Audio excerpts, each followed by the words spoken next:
Recording in progress.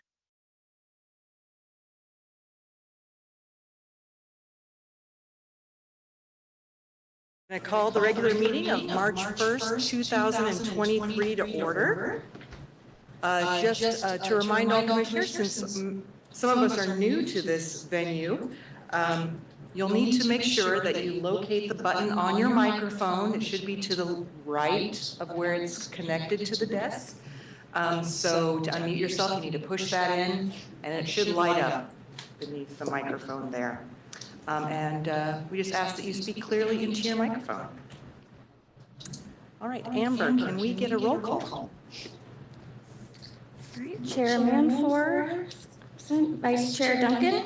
Here. Commissioner Griffin is absent. Commissioner Morgan. Here. Commissioner Nunley. Here. Commissioner Osmany. Here. Commissioner Ramos. Here. Commissioner Ross. Here. Commissioner Stajabu. Commissioner Starks. Here. And Commissioner Wu. Here. Thank you. Can you also read the public comment? All right, persons wishing to address the commission on subjects not on the agenda but within the jurisdiction of the commission may do so at this time. The commission cannot discuss or take action on matters not on the agenda for this meeting.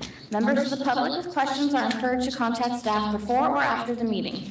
To speak on an agenda item, please complete a speaker's card and give it to the agency clerk before the meeting or at the latest prior to the time for public comments on that item. When joining via phone, press *9 on your phone to request to speak. Speakers are limited to 3 minutes per item. Thank you. And are there any speakers today? We have no public comments. Okay. Can you please read the consent item warning?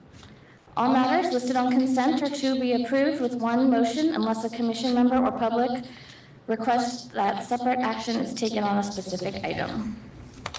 Okay, and I'd like to ask the commission for a motion to approve the consent calendar as presented. So moved. So we have it moved by Commissioner Nunley and seconded by Commissioner Wu. Can I get a motion?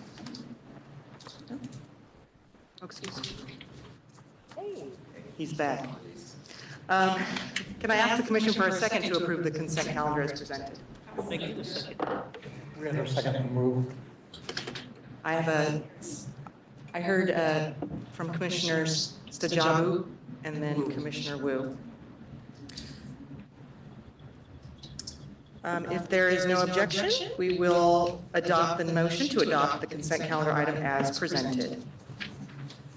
Okay, hearing no objections, the consent item is adopted. I'm going to pass it back over to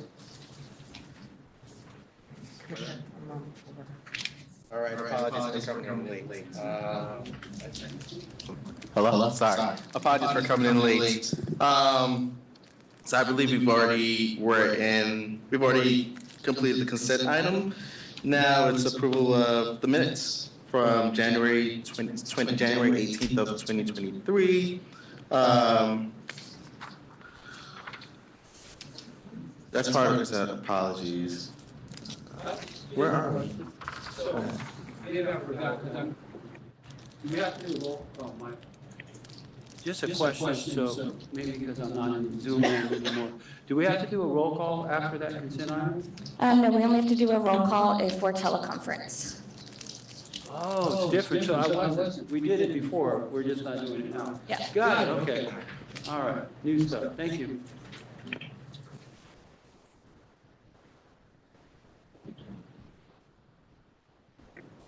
All right, we're moving on to agenda item number 2.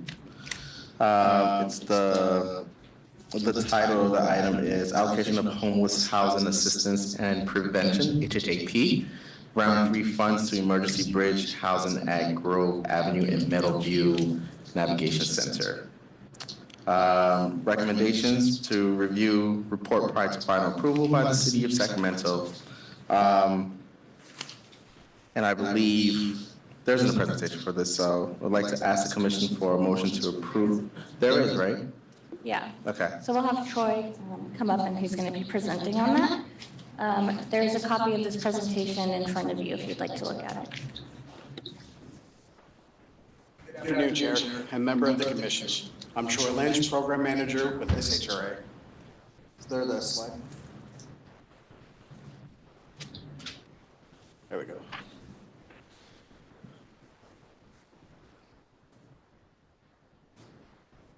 You can launch the slideshow. There we go. So on the slides in front of you, you're going to show pictures of both EBH, which is Emergency Bridge Housing at the Grove, and Meadowview Navigation Center as we go through this presentation. So good afternoon, Chair and members of the Commission. I'm Troy Lynch, Program Manager with SHRA, here to provide you with an update on the Emergency Bridge Housing at the Grove, or EBH for short, and Meadowview Navigation Center, or MNC for short, as we are taking this report to City Council to request state funding for the continued operations of these two shelters. As background, on April 28, 2020, SHRA staff brought forward a staff report to house transitional age youth, or TAY, between the ages of 18 and 24, and 24 tiny homes or cabins on Grove Avenue, adjacent to the St. Paul Church of God in Christ in Council District 2. The goal was to stabilize them first and link them to services, job training, and employment, with the ultimate goal of housing them in the community and preventing the youth from becoming part of the chronic homeless population in Sacramento. With council approval, cabins were built. SMUD donated air conditioners and heating units. Cameras were placed on the perimeter of the community, and office space was provided in addition to bathrooms and shower facilities for the youth. 3 meals are provided to the youth each day in addition to laundry services. First Step Communities was hired to be the on-site operator, and the youth-centric coordinated entry process was developed working with Sacramento Steps Forward. This program is very successful in the community, and despite the pandemic and the limitations it placed on the program related to accessing services and finding housing.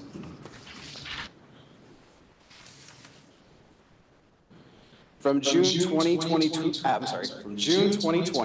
to January 2023, EBH has admitted 320 guests, and 154 of those guests either came in or were connected to employment during their time at EBH.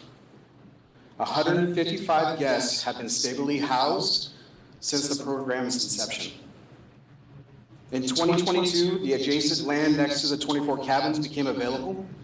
With the pastor's approval, 26 additional cabins were built, leveraging other grant funding to have a total of 50 cabins on site. Staff purchased an additional community building, restroom and shower trailers, fenced the property, and installed an outdoor gazebo and cameras in addition to the 26 cabins. The added cabins are equipped with beds, linens, limited storage space, heating, and air conditioning. Both sites are connected to each other, and there is one entry access to control the flow of traffic. The initial phase of EBH was for 2 years. We received $5.6 million of state homeless housing assistance and prevention, or HHAP-1, funds for this period. City staff applied for HHAP-3 funds for continued operation, but as there was a delay in receiving these funds, we leveraged federal dollars and allocated $1.36 million for EBH in December of 2022, which will last until the end of April of 23. At this time, the city has received the state HAP-3 funds, and we are going to council on March 14th to request the allocation of $3.26 million for the continued operations of EBH from May 1st, 23 to April 30th of 24.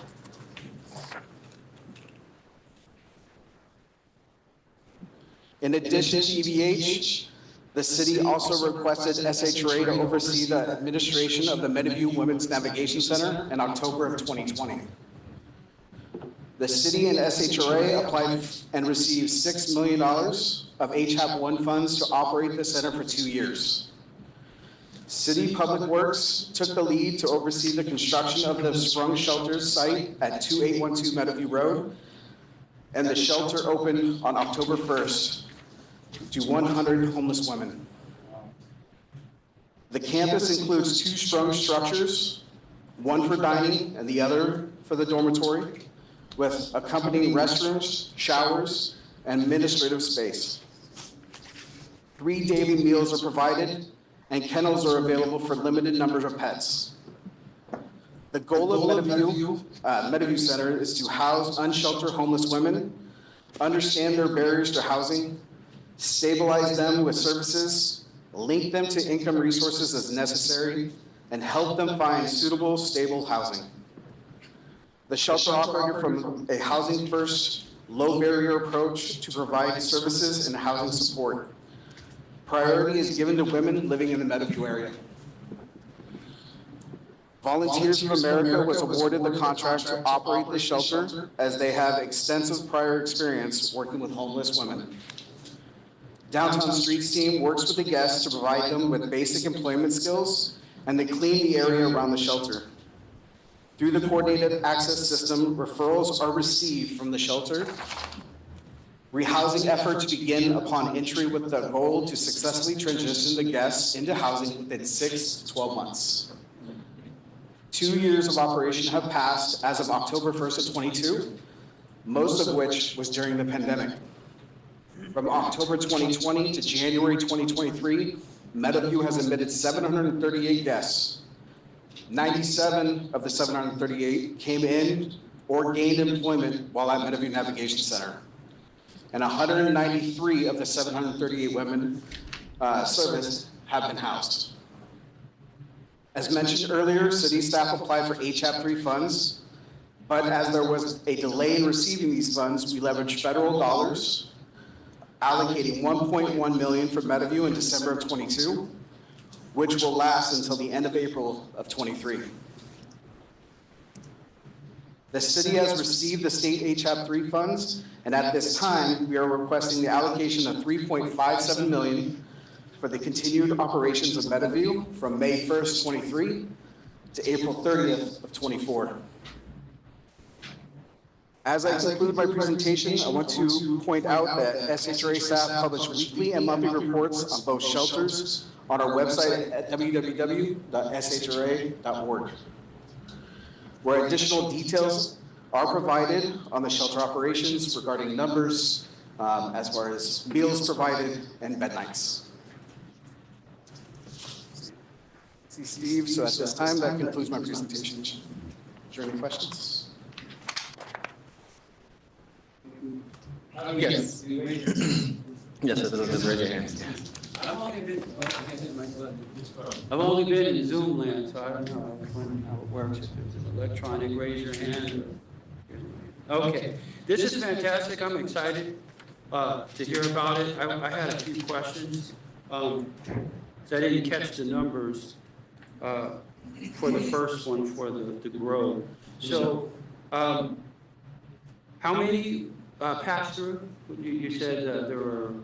So the original site was 24 cabins. Yes. And then we've just expanded to a total of 50 cabins. We've added 26 more, and that one came online as of October of 2022. Right, but for the year, you said maybe, I don't know what the number is, so many folks went through, so many were housed, so many were employed? So most of those are from when we had 24 cabins, because we only had basically 3 months worth of data for the new phase. Okay. But we've serviced 320 guests total. 320, and how many were housed? We housed 155. Okay, that's great, it's almost half, or more than half. How many were employed? Of those, we had, let's see, 154 either arrived or gained employment. 154 arrived or gained employment, okay. All right. I'm going to come back to this one, but for the metal view beds, yes. So I got those numbers. One more question. How much is supposed to be allocated for housing for the grove? For the new, for the HAP 3? Yes. HAP 3 is going to be 3.26 million. 3.26 million. And the other one was 3.75, is that it? For Meadowview, it's 3.57. 5, got the number. Okay, so my question for this one is, I got all the number of housed, the number of guests. 97 employee, house 100 women. They get to stay 6 to 12 months. So are the showers and facilities look really nice, everything is good. Are those indoors?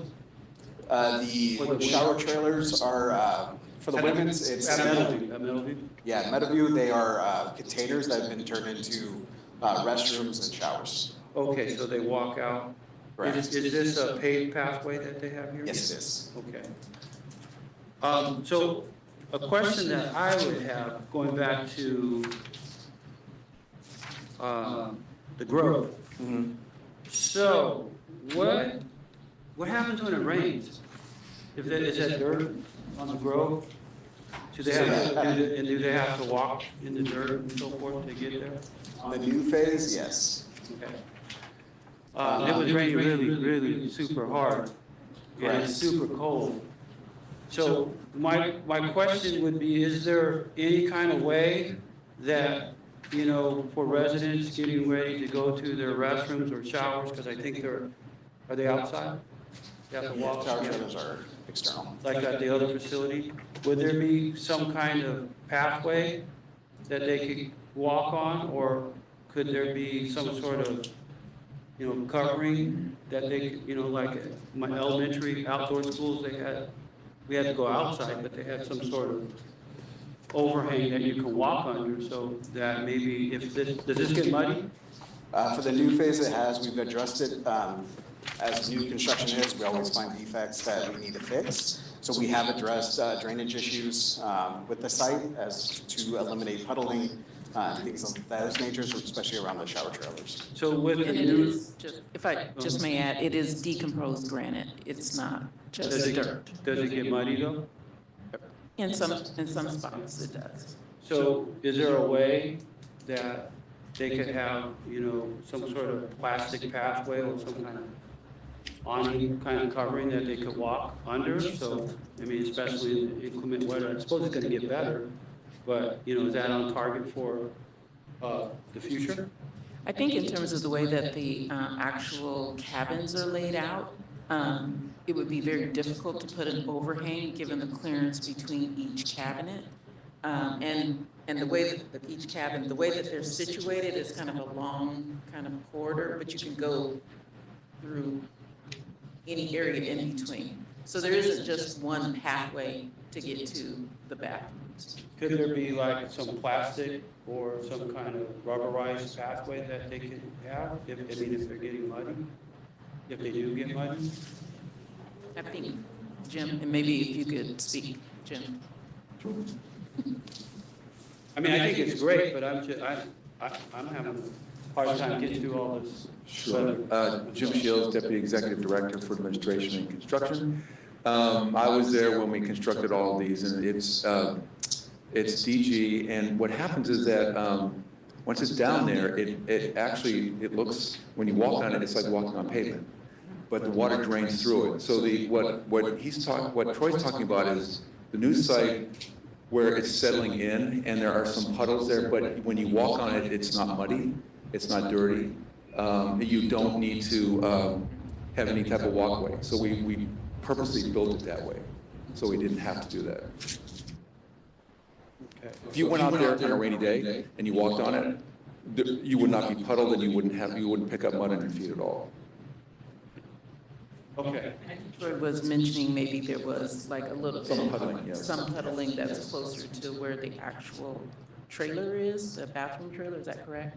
But not necessarily from all of the different pathways to the trailer.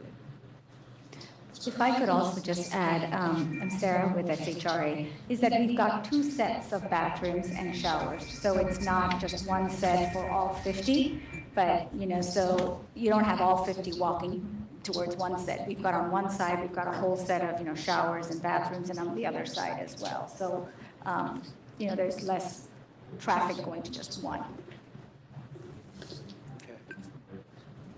Okay. And then, okay.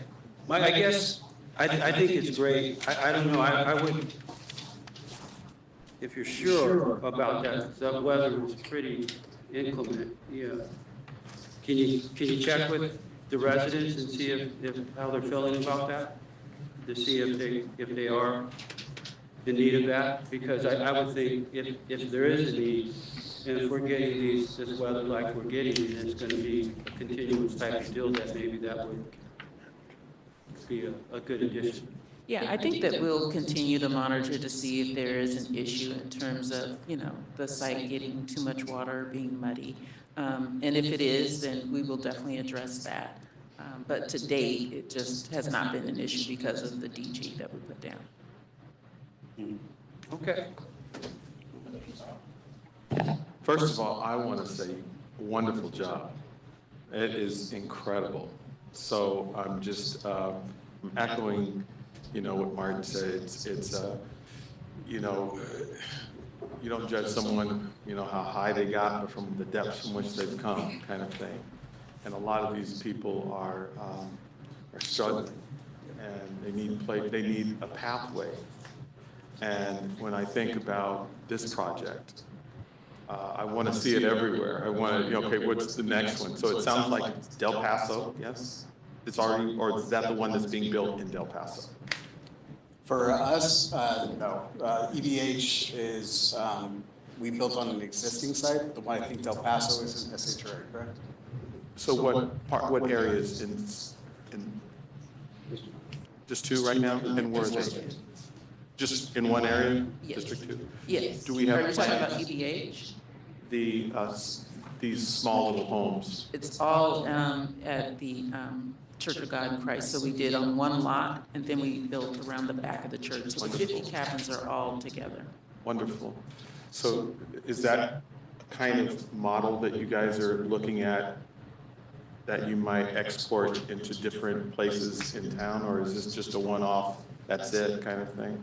Not currently. However, it does work very, very well in this particular situation for a couple of different factors. Number one is that we had a great partnership with the church. And we also had where the church is really working very closely with the service provider and helping with the youth. Yeah. So it's kind of a unique situation that we have with this particular shelter, as opposed to just kind of putting them anywhere. All right. Well, the reason I say model is that when I think of something like this, you're noting, okay, in this place we're using a faith community, they have extra land, high density, you're looking at it from a model perspective and not just a unique one-off outlier. You're looking at it, my hope is that you're looking at it so that you can come back and say, well, maybe if we do it here, there's some money that happens. There's a lot of folks who are homeless and they're not in one area, right? And so I see it as a model. I see it as, okay, let's make our mistakes.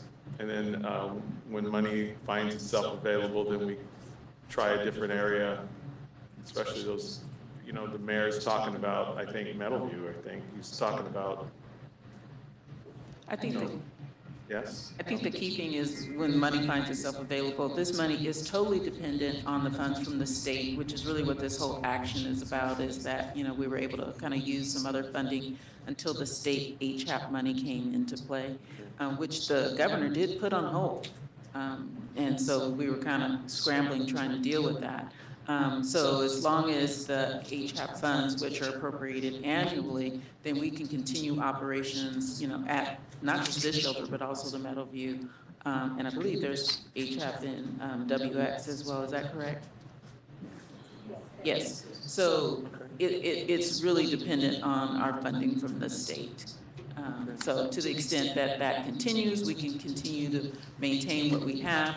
But there hasn't been any discussions that we've heard of where the state is talking about increasing those funds. That would give us an opportunity to kind of look at those. But, you can use different funding sources, but we are tapping out every single funding So source. I understand. I just want to say, I like the model. I like it as a model. I like it as a framework for moving someone from here to the next step, to the next step. And sometimes people don't make those big steps. It's the little steps that make the difference. And the wraparounds that I heard you talk about, that's a powerful, you're giving them the fishing pole. and not giving them. And so I wouldn't even mind if I heard more about empowering them to take agency around the places where they're living, right? What they're doing. And is there a program that would allow them to participate and do things like that would take it off the Volunteers of America, you know, in some sense, where they're cleaning up or they're doing stuff. I don't know if that is a part of the existing model, but the more they have a vested interest, the more they're going to say, this is my place, at least until I'm ready to take the next move. So good job. And in fact, I don't know, Troy, if you wanted to mention about the Streets program that Meadowview has, which does exactly that. Yeah, so the Downtown Streets team at Meadowview Navigation Center basically gets volunteers from the shelters, and they provide them basically basic job skills. They also do other classes as far as resume building, as far as how to search for income, also try to connect them and empower them. But they also earn gift card stipends for their assistance in cleaning up the Meadowview area. And actually at our the community meeting with Councilmember Vang, Meadowview blends in so perfectly with that area, and it's always kept so neat that really the only question that we had was just regarding population. So no complaints about that shelter area, and then also making sure that we're cleaning up. I think it's doing a great service, not only to the Meadowview guests, but also the community.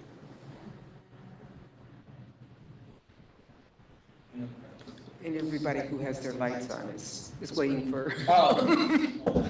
Right. So sorry. Commissioner Nunley? Thank you so much.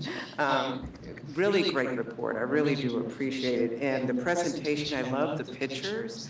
I just wish it was a little bit more of what you were talking about. Those numbers are so impressive. And I would love to see those numbers on the printout or on the presentation as well, because I think it's really important to get that information out there, to really let the public know how much is being helped and what is making a difference. I know that, and I agree wholeheartedly with Commissioner, I think it was Starks, talking about if we could expand, because right now, from what I understand, if I listen to your presentation hopefully correctly, a lot of the funding we're talking about only goes through till next year.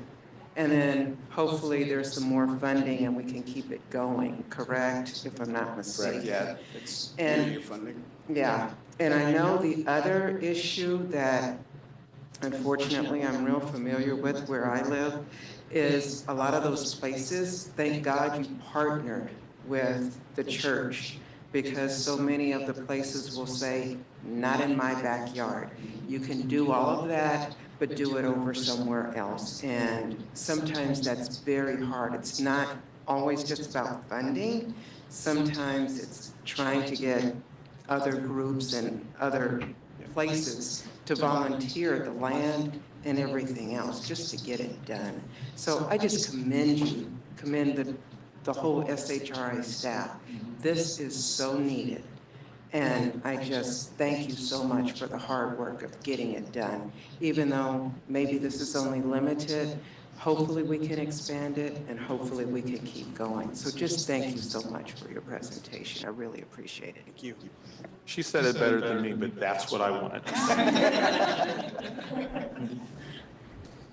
Thank you. Commissioner Morgan? Yes, two things. One, Troy, thank you for the presentation, very good, very informative, and I like knowing how things have progressed since we first initiated this. And the other I wanted to address real quick, Commissioner Ross's concern on the DG from a construction standpoint, because my background is construction, electrical in particular, but construction. And a lot of times, take a trip over to the Ford Center and the sidewalk all the way around. There is DG. And when it gets rain and there's puddles sometimes, but it's not muddy.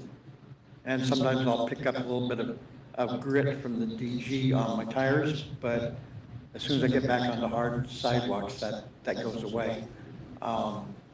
And it's cheaper than concrete and does a decent job, keeps it more natural and less sanitary construction, if you will. Sometimes you don't want to be totally concrete walls and barriers everywhere.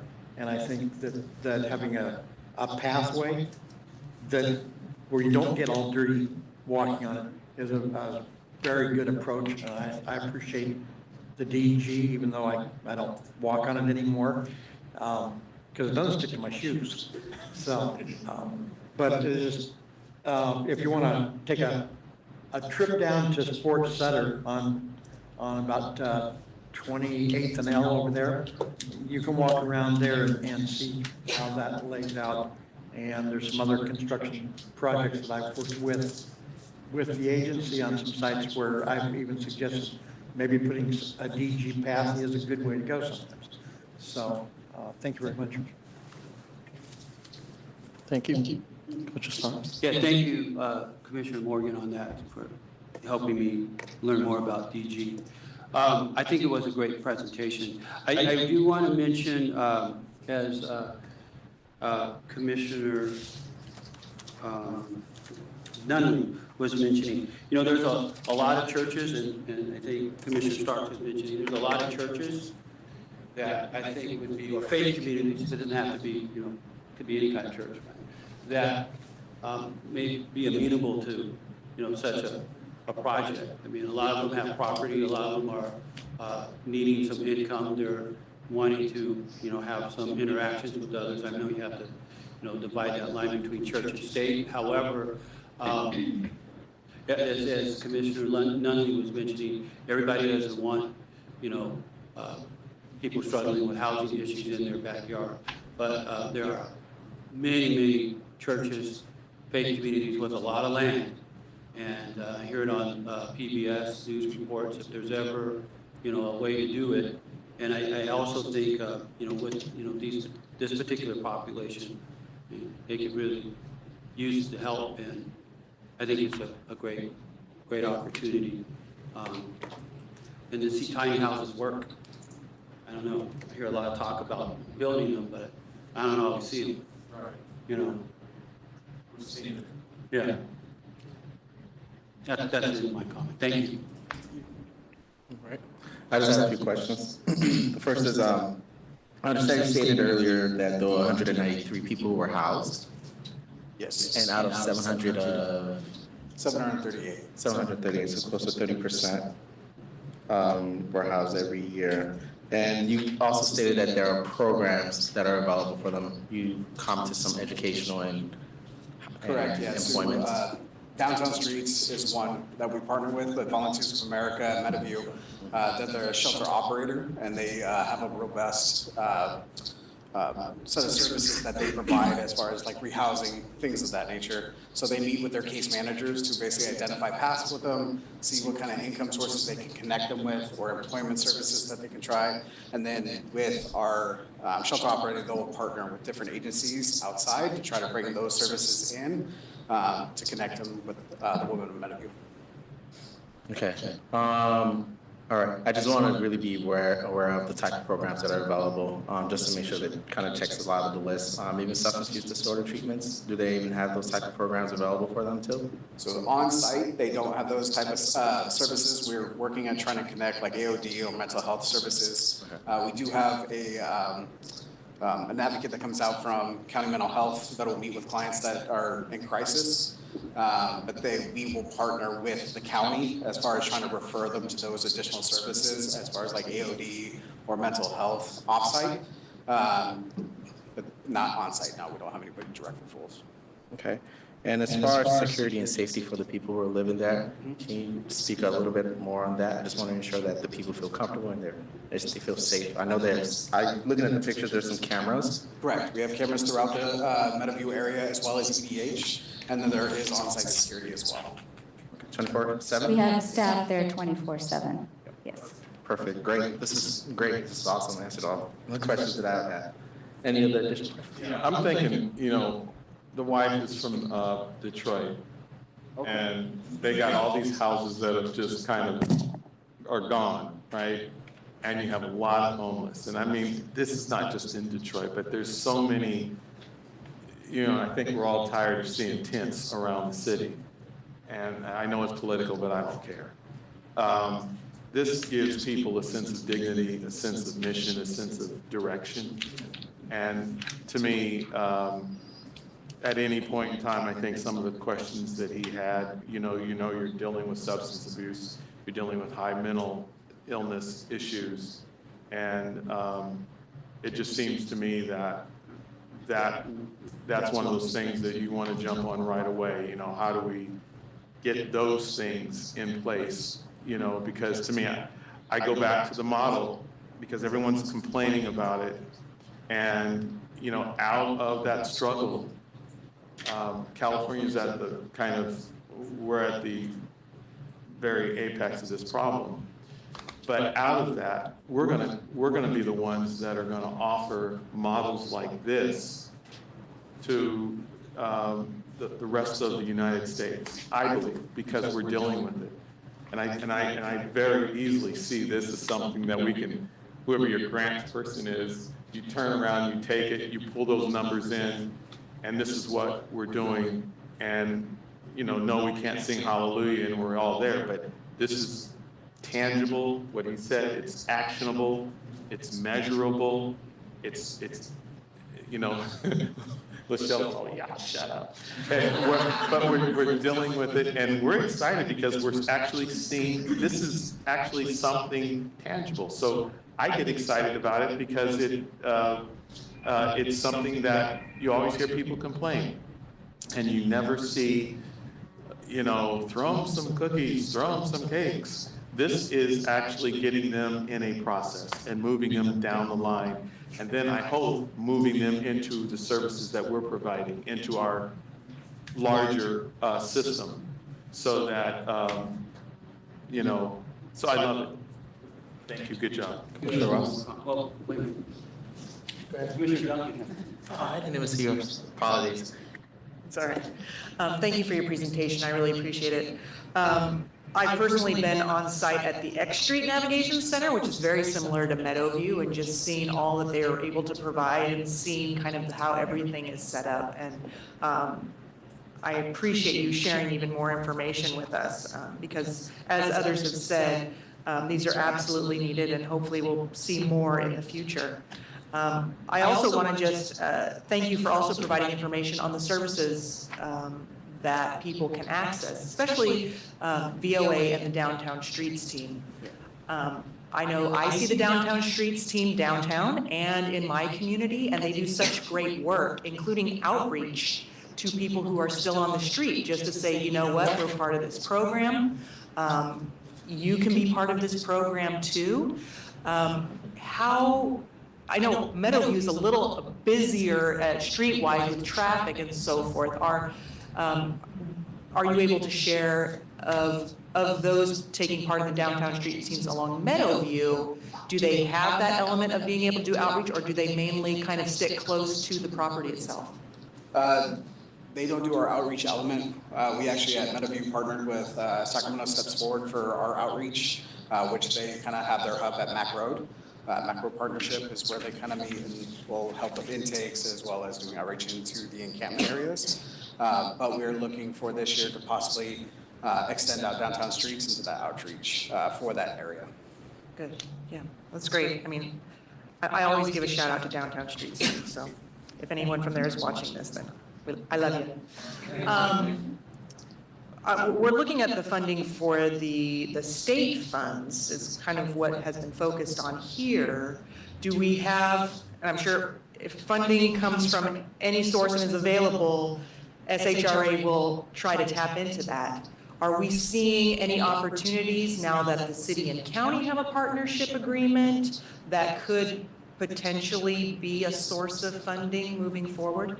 So we're working on right now, working with the city on the HHAP-4 application, and hopefully we'll be able to identify HHAP-4 as a source for all 3 shelters for the end of this year into possibly 25. That's all I have. Thank you. Commissioner Ross? Yeah, one more comment. Housing. Well, this is important. We all came out of COVID land. We're all getting excited. So we got housing. What about, and I'm seeing some really good numbers, I think, from, I guess, what is it, housed, more than half housed, and then 154 employed, so close to half getting employed or arrived, gained, or arrived or gained. What about transportation? How do you guys work on that? So they do have transportation services, so we can call them a Lyft if they need to get to doctor's appointments. They also have transportation services with the on-site operators as well.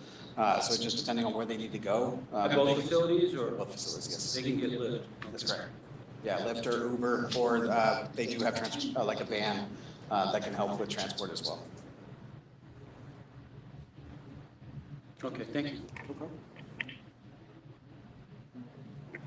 If that's it, I'd like to present a motion to approve the reports prior to the final approval to the city of Sacramento. I Move staff recommendation. second. All right, we have a motion and a second. Are there any objections? Okay, if there are no objections, we'll adopt the motion to approve the reports prior to the final approval to the city of Sacramento. Okay. I'll leave it to you. Right, gravel or? All right, it's only one hand down. Okay, next agenda item. Agenda item number 3, meeting time of the Sacramento Housing and Redevelopment Commission. Excuse me. Whole discussion regarding the meeting time of the SHRC. Presentation from staff. Staff ready? Yes. Good evening, Jim Shields again. My presentation is, my presentation concerns the meeting time. At your last meeting, members of the commission asked staff to bring forward a discussion on the meeting time of the regular meetings of the commission to determine whether the meeting time should change.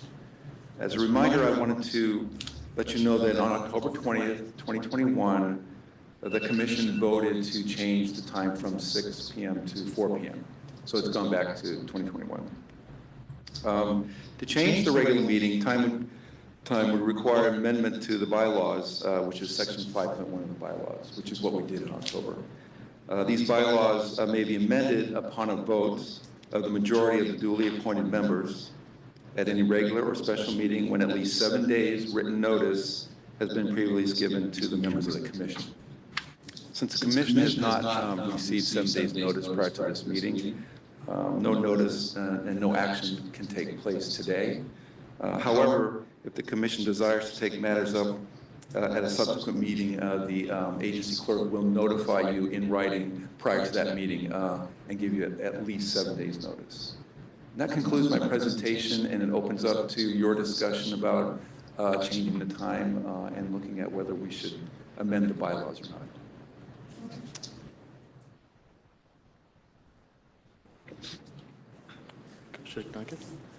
Thank you. I know that during our last meeting, it was discussed that, just for my knowledge,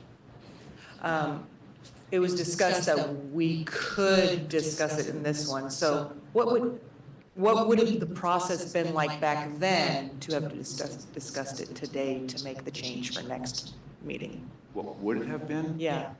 It would have been the same process. Okay. It would, I'm just reading from what the bylaws say, basically what we have to do. Okay. Yeah, and sorry, this is Brad McConnell, General Counsel. So the only reason that we could not discuss it at the prior meeting is because it was not agendized 72 hours in advance of that meeting. Okay. So staff has followed your request, or the commission's request, placed it on the agenda. So now, at this meeting, the members are free to discuss at will how they may or may not want to move forward and then provide, maybe come to some kind of recommendation for a potential vote if the commission so chooses to hold that vote later at a subsequent meeting upon 7 days. It's like, boop, boop, boop. Okay, so I know I would, now that we are back in person, it's much easier when we're online to meet at 4 o'clock. I know it is for me, because I just don't leave work. I just go into a conference room and have a computer.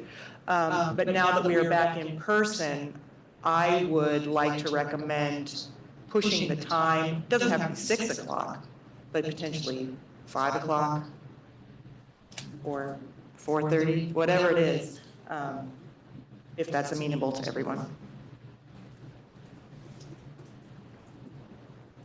Okay. All right. Comments from Commissioner Ross? Yes, thank you for that. I wanted to get some clarification because I know it was brought up twice during 2 meetings, and so I wasn't sure whether we were going to be able to discuss it at all, but got clarification that we can. But it was brought up twice, last month and the month before. I'm of the position that we should move the time to something else, or even rotate. If we could do one at 4, because I know in past discussions, there were seniors that we were trying to reach out to. I heard that was a big group. But there's others that we want to reach out to, I believe, and I've made that sentiment really clear, that they need to have a chance to get here too, or however they need to be able to do that. So I would propose to find a happy medium between those that want it at 4, and I can do that. It may be difficult for others to do it, but I have the ability to get here at 4. But I also would recommend and propose that we have a meeting time that's later, perhaps 5 o'clock, 5:30, I don't know, where others who might want to attend, that we are our constituents, that they have an opportunity to do so. So that's my recommendation. Okay, thank you. Next comment from Commissioner Morgan. So when we changed it originally in 21, I believe it was, there were 2 considerations that we considered at that time to make the change. One of them was that indeed a number of the people who live in housing had expressed a desire to be able to come to the meetings, but did not want to come if it was after dark ever. So that was one of the reasons. And the other is the advantage for staff and the amount of overtime they have to work if they show up after 5 p.m. or sit around until 5 p.m. and come in and do their presentation after hours. And so it was savings for the employees, for staff, for having to come in and put in extra time after hours. Personally, I'm flexible. My office is like 4, 5, 6 blocks away. So it's a 10-minute ride. So it doesn't take me very long to get over here. So I can always stay busy until 6 p.m. or if I watch the clock, I can be here at 4. Thank you. Commissioner Ramos? Yeah, I would definitely support moving it forward. It is a little bit more challenging when it's earlier. And to Commissioner Ross's point, especially if you want to get more participation from the public, for folks who work regular working hours, it would be hard for folks to participate. Of course, with Zoom, you could Zoom in from anywhere, but also accounting for travel time to get here. So I would certainly support moving it forward, maybe no earlier than 5 p.m. So maybe there's a happy medium. Not throughout the entire year is it going to get too dark, but obviously certain parts of the year. So I understand that concern with some folks who might be elderly or don't like to drive at night. But I would certainly, I think 5 should probably be the earliest, between 5 to 6. And maybe we can find some common ground there. Thank you. Next, Commissioner Starr. Well, if you're here long enough, then things start cycling over and over again. And I'm not giving my time away because somebody on the opposite end of this desk has been here longer than I have. But I do remember, the conversations that we had, and I'm certainly, it gets dark. I think, about folks who want to come here, and braving the cold, and even it's pretty scary sometimes, at night. And I just remember that having the 4 o'clock option was a better feel because it kept it on Smud's time and didn't keep it on my time. And that was something. And then once we put this issue to staff, they came back and said, that the numbers, that the participation numbers aren't going to move any better if we moved it back than we leaving it here at 4 o'clock. So, for me, it's like, it's not out of my convenience, because certainly I can come at 6 or I can come at 5, but then there's that consideration when your exec says that, some of this might impact the bottom line, of which I'm here to help make sure that the bottom line is, a good thing. It stays, vibrant. So there's that. So that's what leads me to those earlier conversations, because we've been here for about 6 or 7 years, and we've seen a lot of some of the same things. So I'm probably inclined to leave it at 4, given that I've seen some cycling, and I know what's going to happen. And if we do get participation, people wanting to come, I'm more than glad to move it back. But for me, I think that when staff went out with this question in mind, they came back and said, that participation is not going to do any better if it was pushed back at 6 o'clock. So I'm bottom line for me is, I'm easy, but I think 4 o'clock is the best.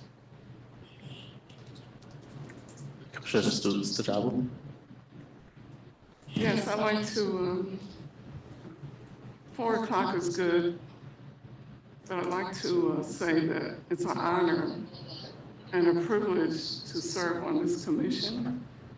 It's not something we have to do every day, but the staff has to work every day. And if 4 o'clock will help them with their productivity or make their lives a little more better, 4 o'clock is a great time. It's still daylight. There's still people walking around. I feel safe coming here at 4 o'clock on public transportation, and I'll be 80 in June. I think whatever adjustments we need to make to be here for our community, it's an honor and a privilege to make those adjustments. That's the way I feel about it. So I'm in favor of it staying at 4 o'clock. The staff would not have asked if it was not needed.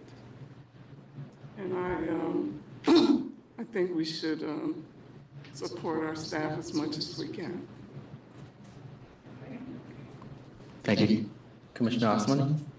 I just wanted to ask a quick question. I know that we're resuming to in-person, obviously, but I wanted to ask if public comments and participation by the public is still going to be available via phone or virtual going forward?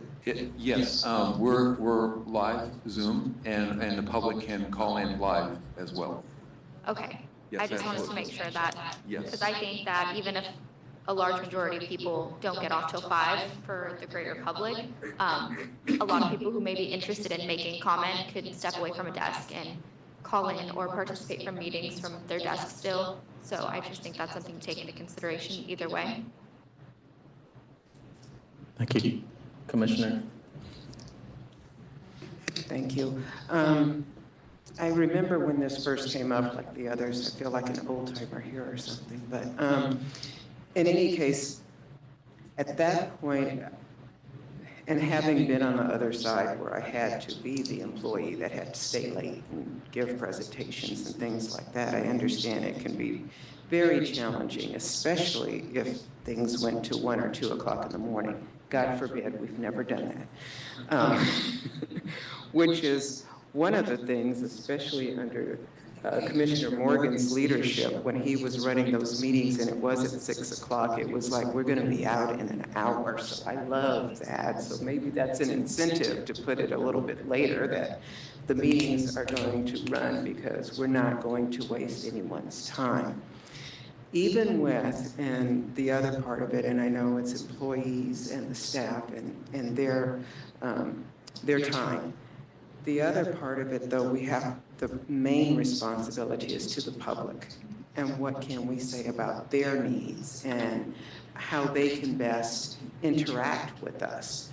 I do think over a phone is a nice available option. However, sometimes when it's that one hot issue, or 2 or 3, that may come before a board, and people want to be in here in person and really make their views and their opinions known. There's nothing more powerful than that. I mean, you get a certain amount on the phone, but when you're standing at the podium, and especially if there are many behind you, I'm not saying that we've had that issue very much before, it can make a powerful impact for us to sit here and have a person who's standing there really with the need or a desire. So I can understand, and I do think that we have to be very responsive to the public and to their needs, not necessarily our needs. Though with all due respect, I do appreciate Commissioner Stajabu and admire her, and we should, for being 80 and she's getting on public transportation, because she considers this so important. So do many others.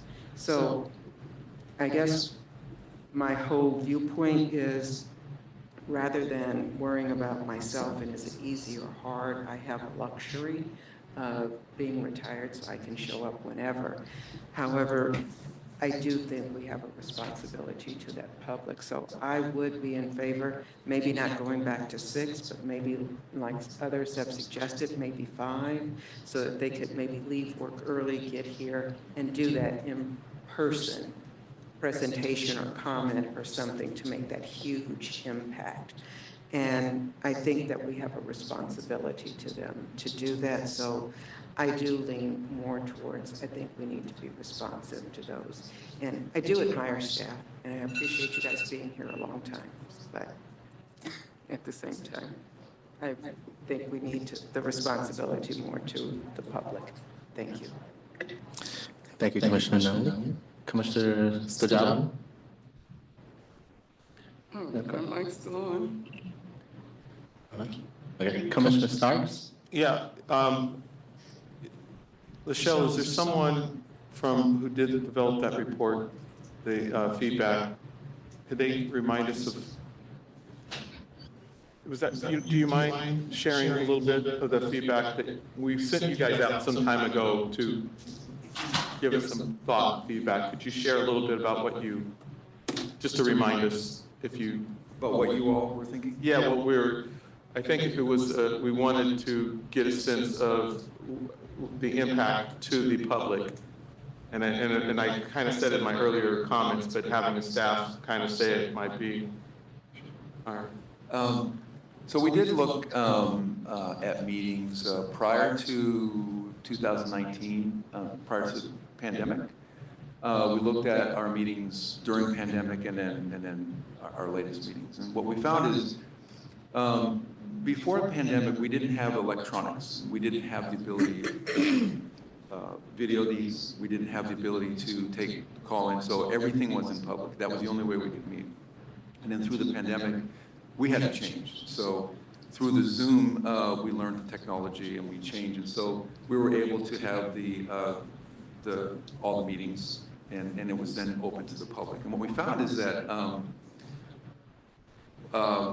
once we opened the meeting at 6 o'clock, we had, on average, 1 or 2 people that would call in, on an average, and we had, and I have the numbers, but and it's around 10 people that would view the meetings through the Zoom or the YouTube.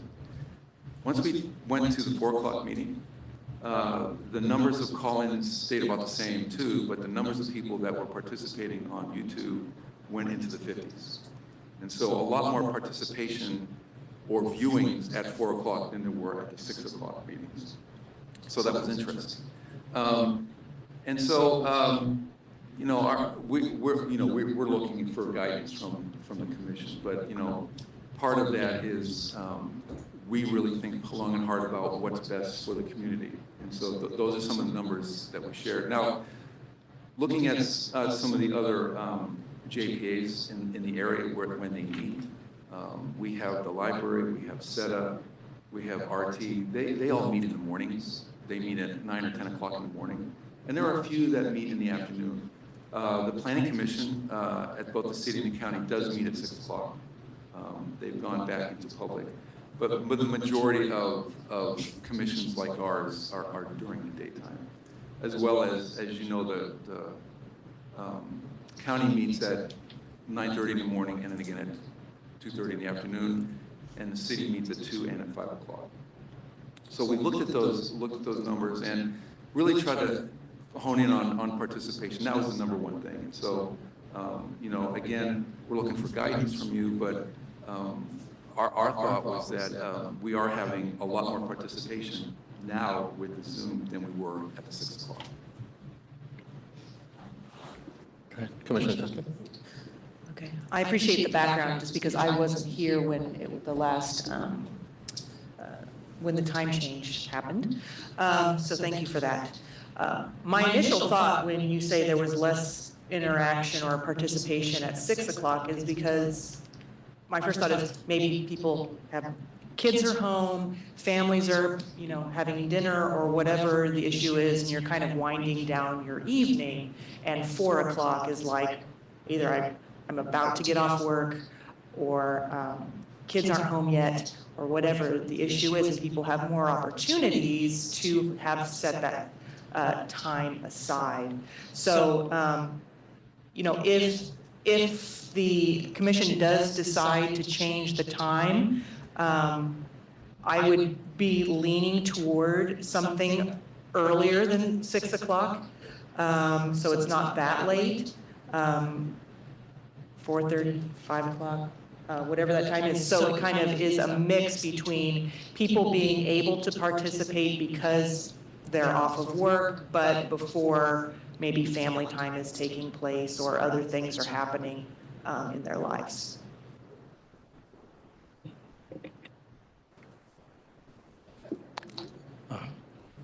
Commissioner Sagala. I have missed very few meetings, and I've been doing this for about 7 years, maybe 8. I only remember one meeting where the public came out in numbers, but I remember a lot of meetings when maybe only one person spoke up. And I remember more meetings when no public was here to speak. So, to me, we are considering the public every day that we work. Every day, our staff is considering the public. It's not just once or twice a month, and sometimes it's just once a month. And sometimes we don't meet in a month. So it's not like huge numbers of days that people are going to be inconvenienced or not have access.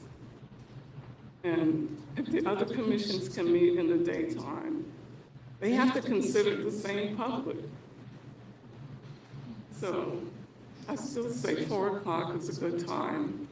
It was considered, I'm sure, in depth because our staff does everything well. Everything that I've seen happen in the past 8 years has been well thought out. They do not do things frivolously. And if they ask for a 4 o'clock time, it's for a very good reason. And I still say 4 o'clock should be our time of meeting if that's what they need. So, public, yes, we're here for the public, but the public doesn't come to these meetings. Usually it's mostly us. Thank you. Thank you. Commissioner Ross. Yes, I, you know, my comments a while ago, and I do appreciate, you know, the feedback. from the statistics and, you know, from the various commissioners.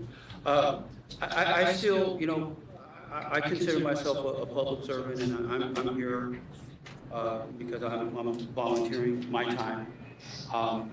I still believe that government is for the people, by the people, and I really believe that.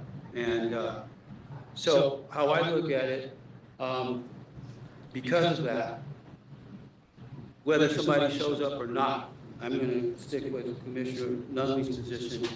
I still think we need to make opportunities available and encourage and give them the best shot possible to do that. Whether they come or not. Democracy is anyway, I don't know if it's a Democrat. I mean, we vote a lot of different things, but I take I know everybody else does, but I take it very seriously that people have access. And so what I think, what I would propose is a nice balance would be to have a 4 o'clock meeting on one meeting, like we do it on, you know, the first set of meetings that we have, and then the second, move it to a later time. That way, it's a balance between needs, and obviously it should, you know, if there are budget considerations, then it will minimize that impact. So I'm government for the people, by the people, for the people. Thank you. Commissioner Morgan? I have a monkey wrench I can throw into the works here, if everybody doesn't mind. Rather than deciding whether it's 6 o'clock or 4 o'clock, maybe we could get a ballot at our next meeting that would have, we could go back in history further. Before the meetings here were at 6, they were at 3:30.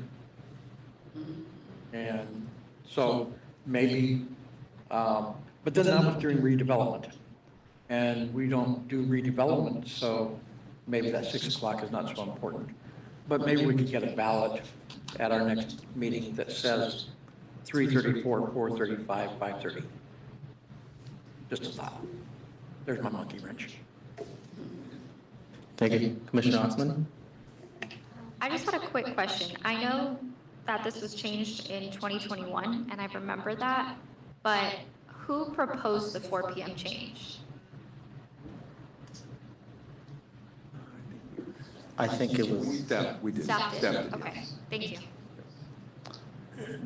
Just as a bit of background also too, when we made that proposal, we were grappling with a lot of issues, and those issues were that, you know, as essential employees, we haven't gone home.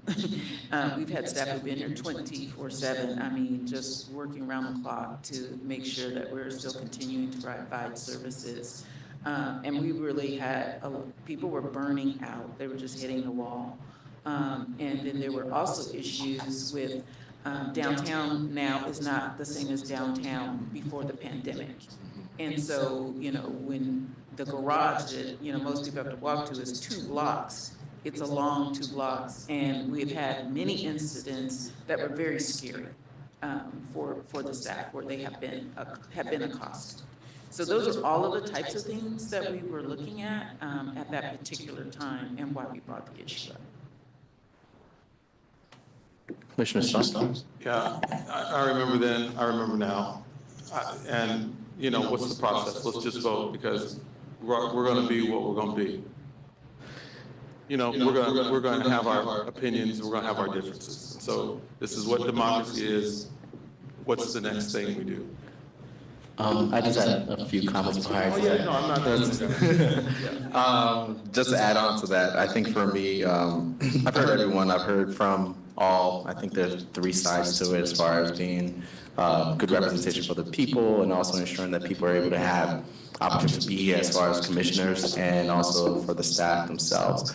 I think to try to find a good balance, we also are taking into consideration the length of time of our meetings, because that definitely does impact as far as when the staff would actually be leaving.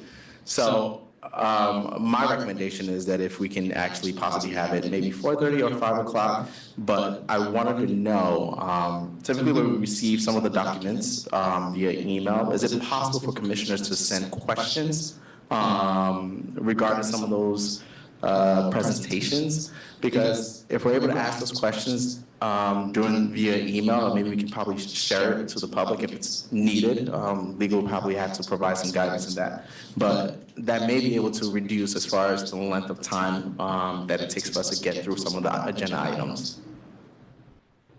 In fact, that's really why every staff report does have a contact person and their phone number. That's at the beginning of the staff report with their email address as well, in addition to contacting the clerk. So those are things that we've always encouraged. If there's any questions or anything in advance that we can help, then we'd be more than happy to do that and respond. Okay. Commissioner Ramos? Yeah, I just wanted to check on what the process was, if like a formal motion was needed or if it was just general direction. My just general sense is I think 5 p.m. would be a good compromise. And I would be, if we're looking for a motion, I would be willing to make such a motion. But Yeah, so I think a motion would probably be recommended for the commission to put forward.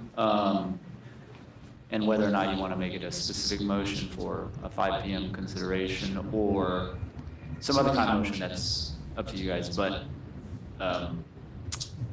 just please note that if you make a specific motion, then there can be subsequent motions, replacement motions. And so you could go through that whole ordeal now as well. So not to discourage that, but I'm just making sure that, you know, everyone would be well aware. You know, if somebody makes a 5 o'clock motion, somebody can make a 4 o'clock motion, somebody can make a 10 a.m. motion. And so then we would have to go through the order of resolving each motion one at a time today. so, yeah, I guess what I'm just wondering about is how to ensure that we're giving staff clear enough direction so that going into our next meeting, which it sounds like that meeting would have to be at least at 4, because we will be voting on the change the earliest at that meeting, right? So we would need to give staff direction so that they can meet the 7-day requirement. So, or could it be a situation where staff just notices formally with 7 days, 4 p.m., well, I guess you don't have to do anything for 4 p.m., you can just not do anything. Like 5 p.m., 6 p.m., and just have all of those so that we can decide that? Yeah, so the only requirement is 7 days notice to make an amendment to the bylaws. There's no specificity in which you would state that the amendment is for the time of the meeting, but you don't have to state what the time is in the notice. Meaning, you don't have to say, we're going to consider 5 p.m. I think you can say that you're just going to consider a new time and the board will take an action. So we would have flexibility at the next meeting to choose a time. We don't have to commit tonight. Correct. Correct. If you do not want to make a specific motion for, in your example, a 5 p.m. consideration. Okay. Well, if I could say, I think it would be good to try to find that consensus or direction tonight, because otherwise we would just be kicking it down to the next meeting and then have that discussion all over again there. So if folks are comfortable, I would be interested in making a motion to select 5 p.m. Although it sounds like that would be tentative because we could still do something different next meeting, but that's the direction that I would propose. Yeah, so what I would say is if you make a motion for 5 o'clock and the motion gets seconded and approved, then at the next meeting, the consideration will only be status quo, 4 p.m. or 5 p.m. You might want to take it down. I have another motion. I'm in favor of what Commissioner Morgan was suggesting. That I think for the sake of time and debate and those types of things, I think there should just be, my motion would be to consider a time change and that we would have a ballot of time options and the majority wins on that. That's my motion. I'll second his motion.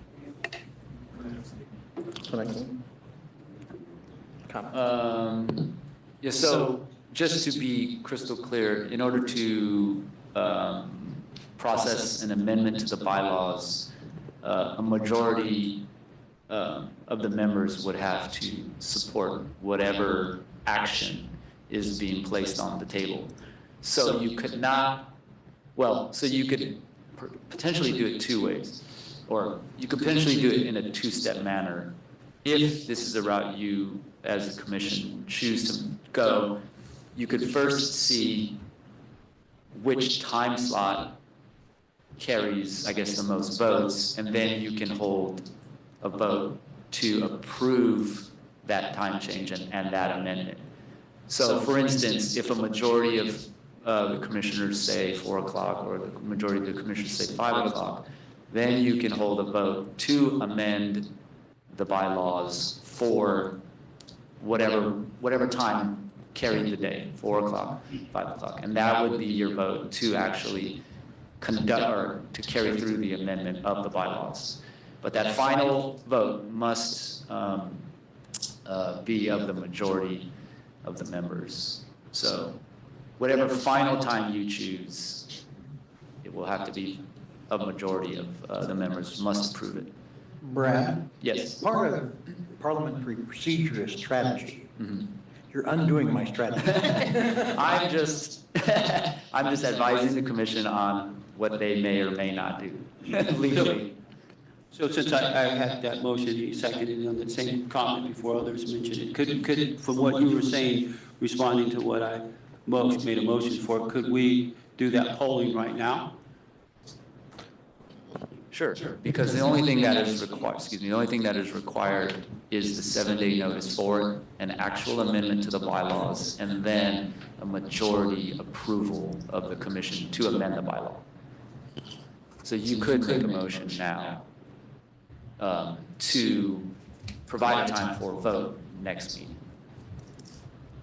Okay. Yeah, what I was asking is so we could get a little bit of the consensus. So if we check what Commissioner Morgan's proposal had several time options, what if we all, took a survey, whatever you want to say, which time options do we see the majority approve of? And then if we see, it's not a vote, it's just the idea of saying what we think. So that in that case, we have the continuation of 4 o'clock, and if it arrives at 4:30 or 5 o'clock or 5:30 or 6, based on the majority of our polling here, then we can now have a sense of what we would be voting on, and that could save a lot of time.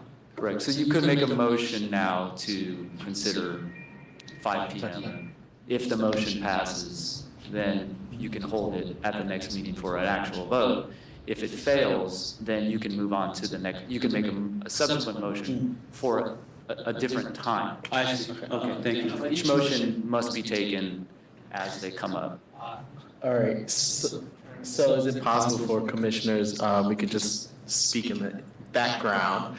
I can do a poll as far as with the raise of hand, who is interested in 4 o'clock, and I'll do 4:30, 5 o'clock, 5:30. And then once we have a majority, then we can put a motion for that. If I'm not mistaken, that's what you were getting at. We have to direct staff to do it for the next meeting. Okay. Yeah, all right. We're getting there. All right, so commissioners, I think we can just begin by, show of hands. Okay, all right, we can do roll call. All right, we'll start for. Yeah. Please, you can do roll call for, do you want to say the time that you prefer, or based on, okay. Okay, Commissioner Morgan? 4 o'clock. Commissioner Wu? 4 o'clock. Osmani? 5 o'clock? Nunley? 5 o'clock. Ramos? 5 o'clock. Amanfor? 5 o'clock. Duncan? I guess I'll make it round instead of saying 4:30. I'll say 5. Stajabu? It was 4 PM. Ross? My proposal was, my proposal was for one meeting being at 4 o'clock and one being at 5 o'clock. That was mine. So I'm going to stick with it. Okay, we can do that. Okay. And Starks? Okay, so I have, Also, a quick question.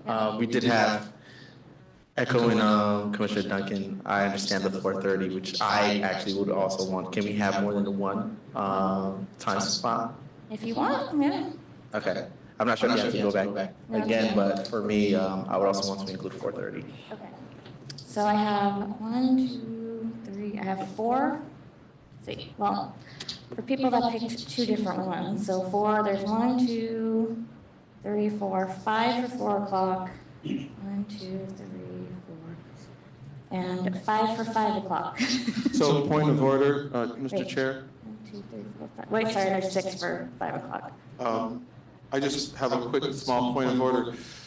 Do we get one, that each board member gets to pick one? Is that my understanding? Well, this is why originally I had suggested that an actual motion be put on the floor for a specific time, and then if that motion carried, then that's what would be moved forward for a vote next meeting. And if it failed, then the commission could make a motion for another time. So once it fails, then it's off? Correct. But no motion was actually made here for a specific time. I think just the polling was being conducted. It was just discussion. But again, if the commission wants to make it more formal in terms of getting one time put on the floor for consideration, then I would suggest a motion be made, considered, and then either, as a result of the motion, whether it's moved on or. So this was going to lead us, this polling was going to lead us to a formal. Correct. Okay. Correct. All right. I just wanted to know, in light of the informal polling, would it be appropriate then maybe to fellow board members for us to pick one? Yeah, that's within the discretion of the commission and their, how they want to handle it.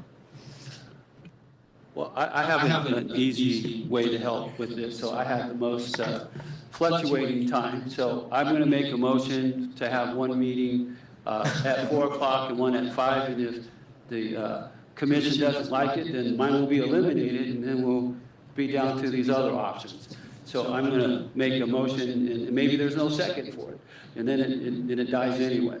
So I make a motion for one meeting to be held at 4 o'clock, and the second meeting of the month to be held at 5 o'clock. Did I get a second? I will second it just so we can vote either it lives or dies. Yep. All right. So we moved away from the poll. Yeah. Poll, there's I a can give motion. you your poll results if you'd Yes. like that. Okay, so for 4 PM, it was 4. Because it's rotating. But Amanfor picked 2 times, so let's see, 1, 2, 3. Amber, so there, 4. Amber, there's a motion on the floor that they really need to take action. Yeah, I was trying to remind them of what, I was trying to let them know Once what there's a their, motion on the floor, then they need Polls to were. take action on that. All right. So what do we do? The motion was to select interchangeable days. It was seconded by Commissioner Morgan. And can we take a roll call?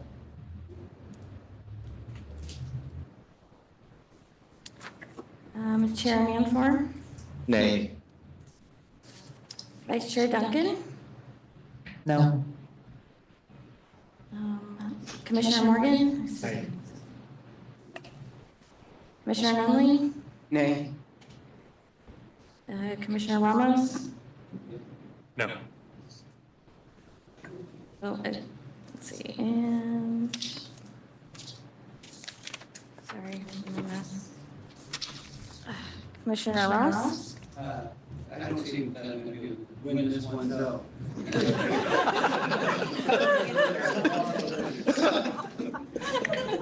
No, no for me. So the motion is dead. Okay, so you want to keep going even though? Yeah. Okay. Okay, Commissioner Stajabu? Nay. Commissioner Starks? If I say yes. No. And Commissioner Wu? No. Osmani? No.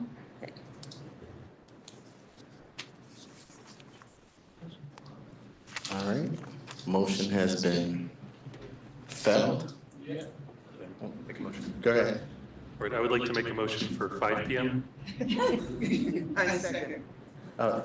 Can we have a motion for a request for 5 PM by Commissioner Ramos, second by Commissioner Nunley. Can we have a roll call? Chair Mansour? Aye. Vice Chair Duncan? Aye. Commissioner Morgan? Commissioner Nunley? Yes. Commissioner Osmani? Aye. Commissioner Ramos? Aye. Commissioner Ross? Aye. Aye. Commissioner Stajabu? That was a nay. Commissioner Starks? No. And Commissioner Wu? No. All right, so we have 6 yes and 5 no. Or 4 no, sorry. Okay, so the request to start our meeting at 5 PM by Commissioner Ramos and second by Commissioner Nunley, it's passed. No, it has to go, it'll go on to the next meeting for change the bylaw. No one wanted, you didn't want 4:30? You can certainly make it. You can make it. All right. I've been shot down before already. I want to also have for consideration a motion for a meeting time at 4:30. Second the motion. All right, request to change the meeting for 4:30 by Commissioner Ross and second by Commissioner Morgan. May we have a roll call? Chair Mansour? Aye. Vice Chair Duncan? Aye. Commissioner Morgan? Aye. Commissioner Nunley? No. Commissioner Osmani? No. Commissioner Ramos? No. Commissioner Ross? Aye. Commissioner Stajabu? Nay. Commissioner Starks? And Commissioner Wu? Aye. Okay, we have 1, 2, 3, 4, 5, 6. Yes. I know. Correct. Is long, for a time that has not been proposed. Right, you Yes. haven't proposed 4 o'clock, right? I don't think you need to, well, so you don't need to make a motion for 4 PM because the vote at the next meeting will consider 4:35. Okay. So since 4 is the status quo, no motion is needed. So next week, we're voting yes, up or down on 4:30? So at the next meeting, yes, the vote will be for 4:30 versus 4 and 5 versus 4.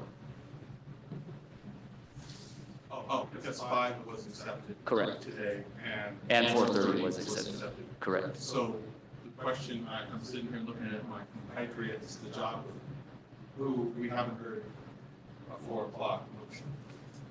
Correct. So 4 won't be considered next week. Is it my understanding that you don't have to do that because if neither motion carries, If then- neither vote or neither passes. vote passes, then Correct. the Then it- status quo remains? Yes, then it will remain at 4 o'clock. Okay. So if neither 4:30 or 5 o'clock It's a majority. gets a majority at the next meeting, then the time will remain at 4 PM. Okay. Actually, if you want it to remain at 4, you just don't vote for 4:30 or 5. Or you meaning you vote no for, don't abstain, but you vote no for 4:30, you vote no for 5 PM, and you stay at 4 o'clock. Okay. All right. Did we close up that vote? Did we close it? Okay, I just want to make sure. All right. And before we just move on, once again, I understand the emails that we usually receive. I just want to let our commission members know that we do have an option to be able to provide questions in those emails so that it can basically, streamline some of our questions when we are here. All right, so next agenda item number 4. Teleconference meetings after termination of California emergency declaration discussions. Presentation from staff. All right, I'll be presenting that. My name's Amber, agency clerk, and let's see. So the option to hold teleconference meetings with AB 361 expired yesterday when the emergency executive order was lifted. AB 2449 went into effect on January 1st and provides complex alternative teleconference procedures to allow members of the commission to participate remotely for specific circumstances. The traditional Brown Act teleconference option remains available to commissioners who may need to teleconference in. Under the current SHRA commission bylaws, members of the commission can have an excused absence due to illness, family emergencies, or travel with advance notice to the agency clerk.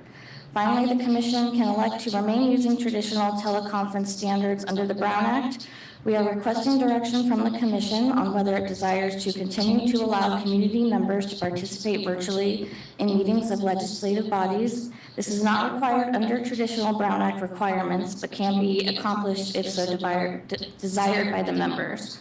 Staff recommends returning to traditional Brown Act requirements for teleconferencing, which will not require any updates to current procedures, and recommends allowing the public to join via teleconference. I have available for questions. Yes, I see Commissioner Wu. Oh, sorry. All right, Commissioner Stars. Oh, I'm not, oh, am I on? Yeah. Well, this just pertains to people in the audience. This is pre-COVID. Yes, there's nothing. No, this is in regards to when a need arises for a commissioner to participate remotely, whether or not, and the recommendation from staff is to use the traditional Brown Act rules that govern remote participation by a commissioner versus a new law that was passed, AB 2449, is that what it's called? AB 2449, which allows teleconferencing under specific situations for just cause and for emergency circumstances. And So staff is saying no? Staff Not recommending. Staff is recommending to not use AB 2449 and instead revert back to using the traditional Brown Act rules for teleconferencing because staff believes that it's much simpler and less of a burden on the commission. Okay. Questions, Commissioner Ramos? Yeah, and thanks for that clarification. I was just about to ask about that other, about 2449, because I remember a few months ago there was a presentation on its provisions. I actually think 2449 might be a good option because, as I recall, the distinctions is that it allows the commissioners to participate. So essentially having a hybrid situation where, like, if I can't be here because I'm sick or whatever the qualifying reasons all are, that I would be able to, like, zoom into this while the rest of the commission is in person. Whereas the traditional Brown Act framework, from my recollection, is that if you were to allow a commissioner to zoom in or call in, you'd have to follow the Brown Act's traditional requirements. That you have to post the location from which they're calling, which could be a private residence. You have to make that available to the public and allow the public to give public comment from there. And it has to be like posted on the agenda, which is why folks tend not to like to use the Brown Act traditional teleconferencing provisions and liked the thing that, you know, the 361 provisions, which we can't use anymore. So 2449 is creating like a hybrid in between, but I guess it sounds like the logistics of allowing commissioners to zoom in is what staff is saying would be No, the major restriction is that 2449 only permits teleconferencing under those two circumstances, just cause or an emergency circumstance, which are defined within the law. And also, it also limits any commissioner's participation via teleconference to no more than 20% of all meetings during the calendar year. So, in other words, until a 15th meeting was actually held by our commission, each commissioner could only teleconference up to 2 times because anything more than that would violate the, is it 20% or 30% ever? I think it's 20%. Yeah, it would violate the 20% rule. Whereas the traditional Brown Act, there are no restrictions on how many times it may be used. You're correct that the posting would have to occur at the location where the teleconference was being conducted. And so that is the trade-off between having a limit versus not having a limit, but then providing the public access at the location if the public wanted to show up. So a lot of times what legislative bodies will do is if they will participate from a remote location, they will usually do it in, not from their residence, but somewhere that can be open to the public, like a conference room at, perhaps at one of our housing locations, things like that. Somewhere where, the public would be more welcomed as opposed to a residence. Okay, and then can I ask for the traditional scheme, so if one of us as commissioners had to, was requesting to use that, what's the process? Like, is there any sort of approval, or is that just sort of by right as a commissioner, like, hey, I'm out of town, but I want to zoom in? We just have to let you know by a week before or 5 days before, or is it at the discretion of staff to decide whether to allow a commissioner to use that? Like, no, so as long as the notice can be posted within or prior to 72 hours, that would be really the only requirement. The only other larger, broader requirement is that a quorum of the members participating from those outside locations would have to be within Sacramento County. Now, the flip side, AB 2449 requires that a quorum of the members be present in person, whereas theoretically, every commissioner could participate remotely under the traditional Brown Act. So, as opposed to here where 6 commissioners would have to show up. If 6 commissioners did not show up, a quorum fails and the meeting cannot be held, or action cannot be taken, actually, I should say so. Okay, and then just the last thing I would say is, I feel like the thing that's more critical is the public's ability to participate remotely continuing, and so I would definitely support that continuing regardless of whichever Brown Act framework we use for ourselves. Yeah, thank you. Thank you, Commissioner Ramos. Commissioner Ross? Yes, thank you.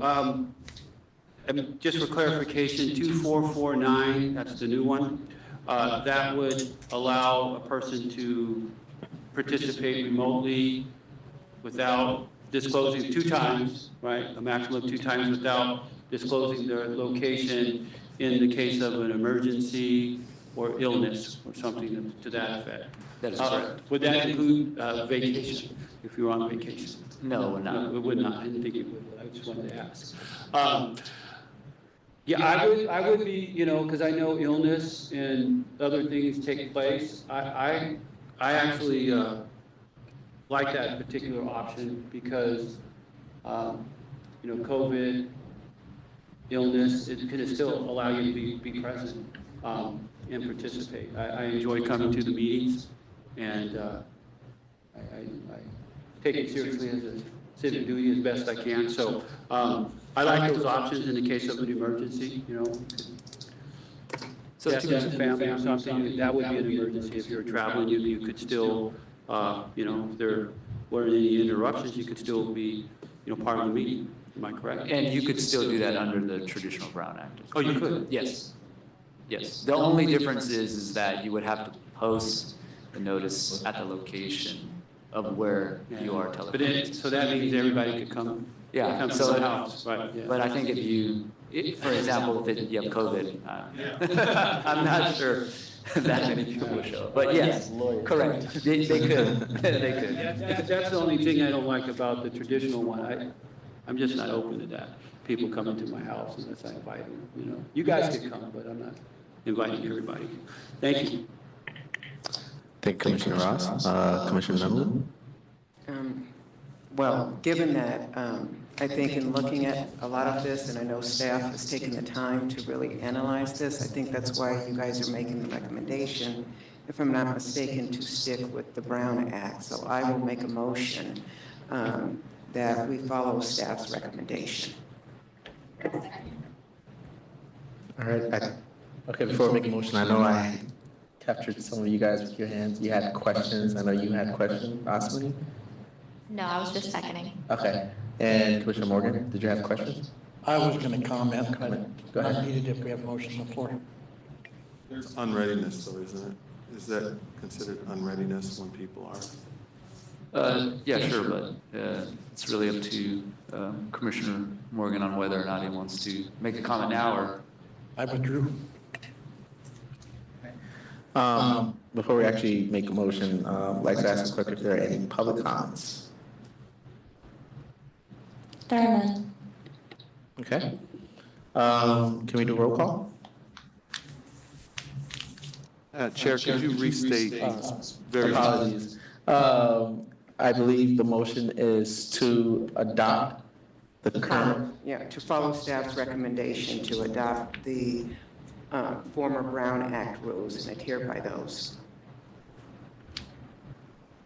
And that would mean, So that would mean the ability to teleconference, and that would open it up to allow each commissioner to do it even in the same meeting, as long as a quorum was located within Sacramento County. One of the requirements also would be the posting of the notice for the agenda would have to take place at the location of the teleconference and be open to the public. and that's what staff wants. That's what staff recommends, yes.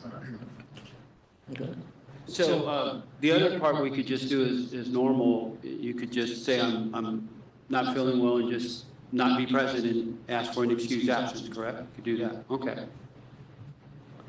Okay. Yeah, I'm fine with that. I've had to do that before. I had COVID once or something, whatever. All right. There you go. Now to formally make the motion. If there are any other questions, we can move the motion for a vote. Roll call. Chair Manthorn, Aye. Vice Chair Duncan, Aye. Commissioner Morgan, Aye. Commissioner Nunley, Commissioner Osmani. Aye. Commissioner Ramos, Aye. Commissioner Ross, Aye. Commissioner Starks, Yeah. Commissioner Stajabu, Aye. and Commissioner Wu. Aye. Okay, motion passes. Great, thank you.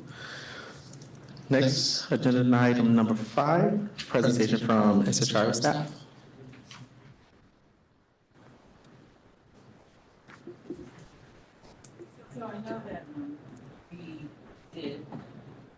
formally or informally really thank Gail Morgan for his services as our chair from 2019 to 2022. But I wanted to do this in person because that's much different, and to really just extend, you know, our deep, deep appreciation from the staff for you stepping into that role for a few years, especially during some very turbulent times as well.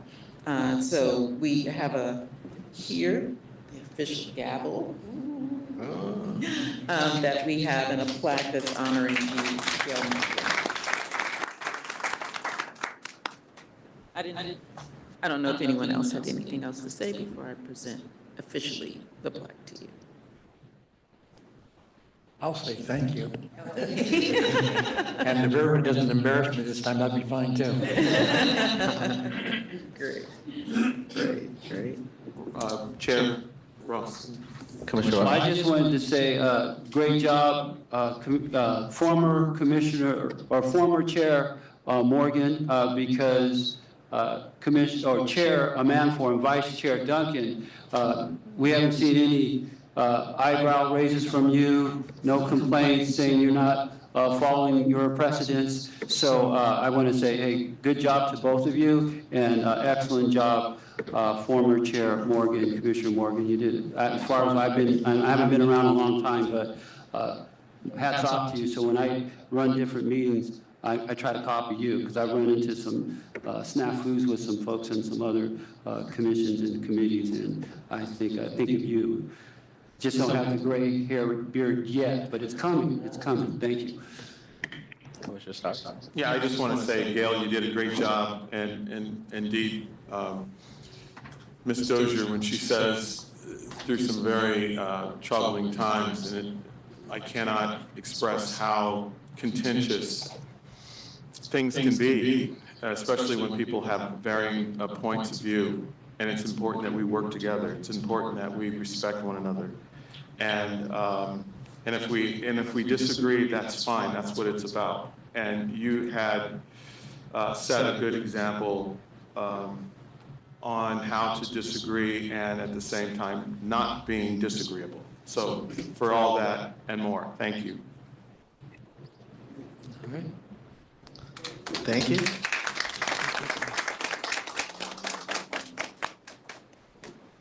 Told y'all not to embarrass me. I have a person who I had looked up to from years ago, and I only saw her run one meeting. Her name is Carolyn Simon. I don't know if anybody here remembers how fast her meetings were, but she expected that you have read everything before you came in. You got all the questions answered before you came in. And the presenter got up and said, are there any additional questions or public comment? And then we voted on it, and you were out the door in as little as maybe 10, 15 minutes. So that was my inspiration for always wanting to have a quicker meeting. But I will say that even I have strayed from that, talking too much. Enough said. Thank you very much. I like yours better. Okay, thank you. Now for the executive director's report. I don't have anything to report this time. All right, thank you. I have nothing to report. Are there any items and questions of commissioners? Okay, if there are no items, questions, meeting is officially adjourned. I didn't get the. Recording stopped.